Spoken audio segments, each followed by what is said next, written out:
Hey, it's the Nerdy Sports Fan. And we're talking about a football game that really doesn't matter. Yeah. It's the Cardinals going up against the Cincinnati Bengals. Now, next season, the Cardinals might be worth a watch.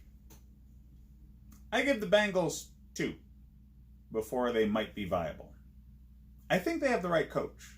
I do. I think Zach Taylor, he seems like he's handling his situation well. I just think it's time to move on from Andy Dalton. I really do. I mean, we've seen the highest peaks that he can attain. And it's not exactly deep into the playoffs. He's had more than enough time to fix the mistakes in his game. And he hasn't. Okay? He's been the same guy for a solid 4 or 5 years. And you know what you're getting out of him. And it's not a winning record. It's not deep in the playoffs. Just move on. It's freeing. It really is. So, they need a full overhaul. They need a full rebuild. The defense is crap. They have great wide receivers. They've got a fun running back to watch. They have a turnstile for an offensive line. And their quarterback is not getting any better. Their defensive secondary might be okay. Maybe. Who knows? Who knows what their defensive secondary would be if their defensive front was better?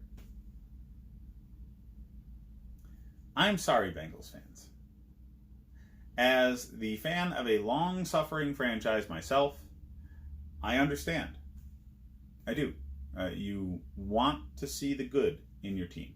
You want to see all the things they do really well and only focus on that because really that's the only way you're going to enjoy the damn game. I get it. Okay? Just don't be angry at me. Okay?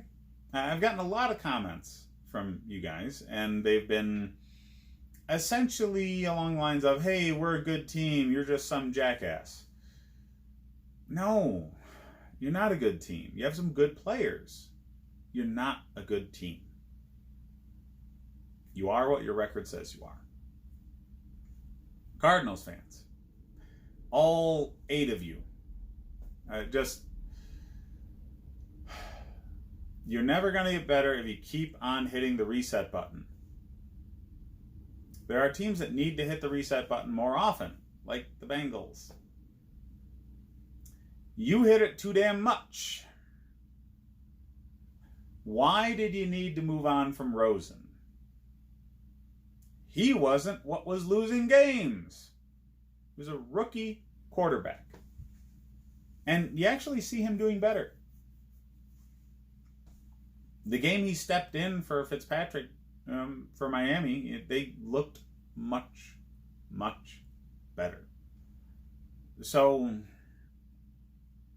if you actually stuck it out with him and tried to develop him and give him an offensive line that can fucking block somebody, you would be a step further along than you are now.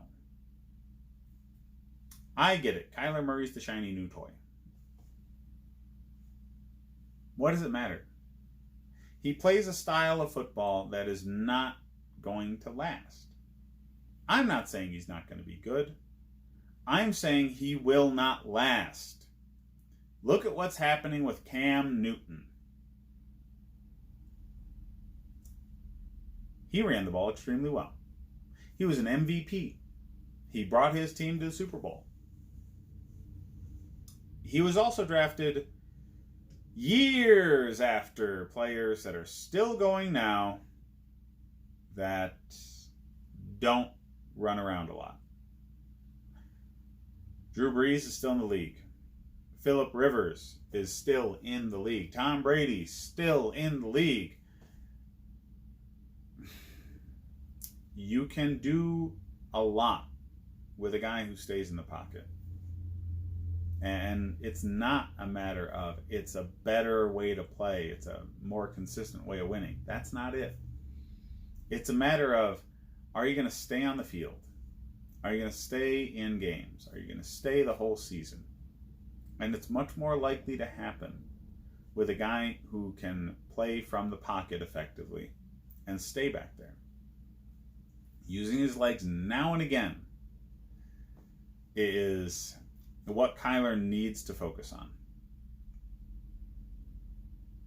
I don't think he's going to edit enough of his running out of his game in order to keep himself healthy long term in the league, because he is just too damn small. Yes, size matters. Get over it. Okay? The guy's a smurf. Yeah, that big. NFL defensive linemen are 6'7", 350 pounds, and one of them's going to sit on the dude. And he's going to be hurt most seasons.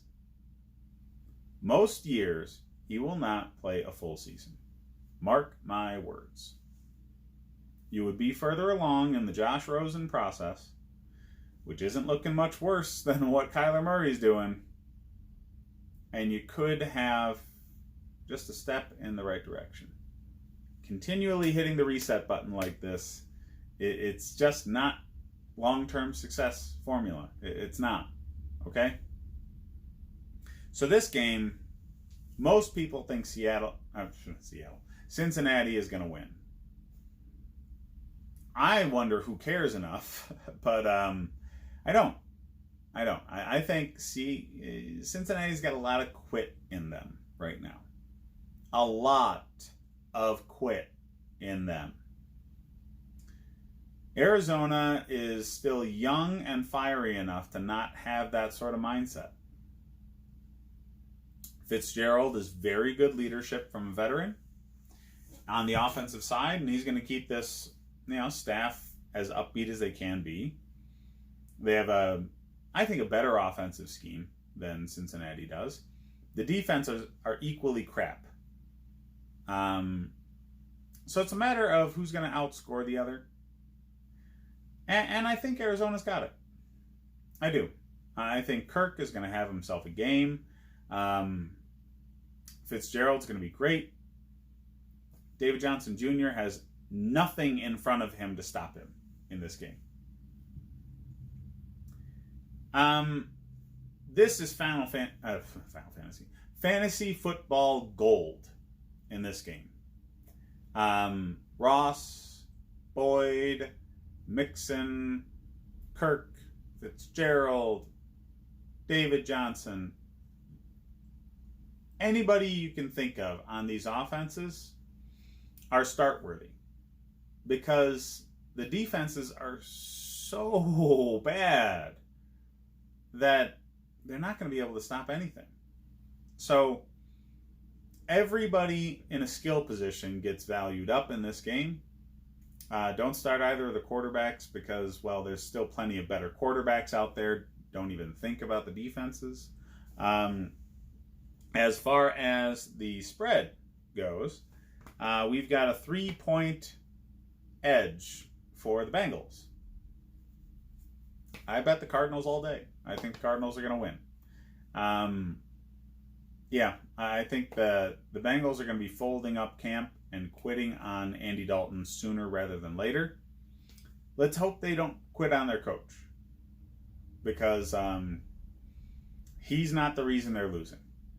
Their defense is, and kind of Andy Dalton too. So I'm sorry, Bengals fans. You're going to have another crap year in a year that you should have had a chance, more so than usual, with the Roethlisberger injury. And Arizona fans, I mean, you crazy kooks,